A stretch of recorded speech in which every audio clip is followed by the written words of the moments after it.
Bonjour à tous, sur cette vidéo nous allons voir l'exécution des pompes. Cet exercice basique et pluriarticulaire va vous permettre de développer vos pectoraux, vos épaules ainsi que vos triceps. Vous pouvez pratiquer cet exercice dans n'importe quelle situation sans aucun matériel, que vous soyez pratiquant, débutant ou confirmé. Une des seules choses importantes à noter pour l'exécution de cet exercice, c'est le positionnement correct des épaules avant d'exécuter les pompes, pour ne pas, en fin de mouvement, avoir les omoplates qui se décollent et les épaules qui partent en avant. Dans cette situation, je voûte le dos. Le deltoïde antérieur travaille davantage qu'il ne devrait, au lieu de laisser le travail en priorité aux pectoraux et aux triceps. La seule chose que vous ayez à faire avant de pratiquer cet exercice, c'est de placer correctement les omoplates dans le dos et de verrouiller les muscles qui maintiennent l'omoplate dans le dos. Donc, je tends les bras quasiment à l'horizontale, les pouces vers le haut. Dans cette position, tous les muscles autour de l'omoplate se contractent. Une des variantes les plus simples pour commencer à exécuter les pompes, ça va être de placer les pieds au sol et les mains sur deux chaises avec une distance d'environ 40-45 cm d'écart. Ici, je vais fléchir les bras, amener le buste contre les chaises et remonter en tendant les bras. Donc première chose pour la respiration, j'inspire en descendant et je souffle en remontant. Pour avoir le maximum d'amplitude, je ne vais pas travailler avec le buste aligné aux cuisses comme ceci, mais je vais casser l'angle pour avoir le buste parallèle aux chaises et le coude dans l'alignement du buste comme ceci.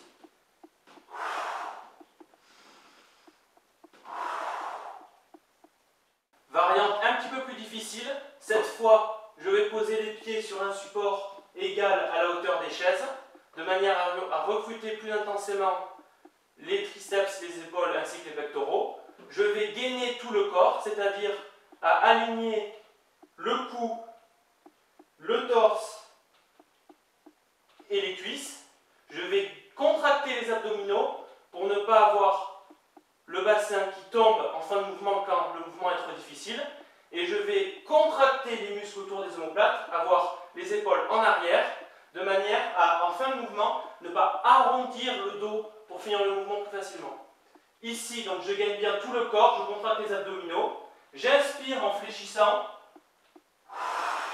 je souffle en tendant les bras. Plus vous avez les mains situées en hauteur par rapport aux pieds, plus vous allez solliciter la partie inférieure des pectoraux, et plus vous allez avoir les pieds en hauteur, plus vous allez solliciter la partie supérieure des pectoraux, et surtout les triceps et les épaules. Dans une position plus difficile, veillez toujours à avoir un alignement parfait entre les cuisses, le torse, le cou, à gainer les abdominaux de manière, en fin de mouvement, à ne pas cambrer ce qui pourrait vous faire des blessures au bas du dos.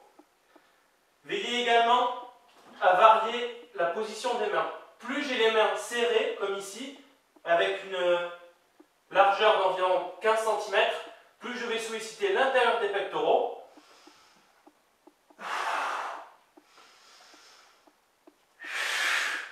Et plus je vais avoir une largeur importante, environ 2 fois la largeur des pectoraux, plus je vais solliciter l'extérieur des pectoraux. Ici, si vous êtes fragile des épaules, veillez à ne pas descendre trop bas. Essayez surtout de trouver une position qui vous permet de progresser, une position où vous êtes à l'aise. Si vous prenez un écartement trop important, ici, la largeur maximale, c'est quand mes deux avant-bras sont parallèles. Si je dépasse 90 degrés au niveau du coude, ici, je vais solliciter trop intensément l'articulation de l'épaule et vous pouvez vous blesser à terme. Donc, trouvez toujours une position confortable qui vous permette de battre régulièrement vos records. Lorsque vous effectuez vos pompes avec les mains largeur épaule, veillez à trouver un écartement des coudes, encore une fois, qui soit confortable.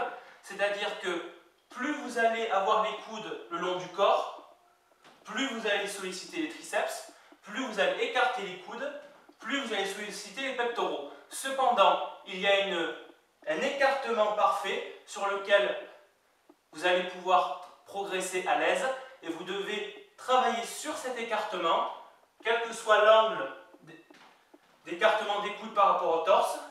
N'essayez pas d'avoir absolument les coudes le long du corps si ça vous cause des douleurs au niveau des épaules. Vous devez pratiquer sur une position confortable. Pour aller plus loin avec cet exercice, vous pouvez pratiquer non plus les mains à plat mais sur les poings. Dans ce cas-là, ça va demander un gainage important au niveau des poignets, ce qui peut être très intéressant si vous êtes pratiquant d'arts martiaux. Ici, vous allez devoir contracter les avant-bras et gainer tout au long du mouvement les poignets. Veillez à ne pas pratiquer avec des chaises trop dures. Prenez des chaises rembourrées ou mettez des serviettes sous vos poings pour ne pas vous blesser les mains. Je vous remercie pour votre attention et je vous dis à bientôt pour de nouvelles vidéos.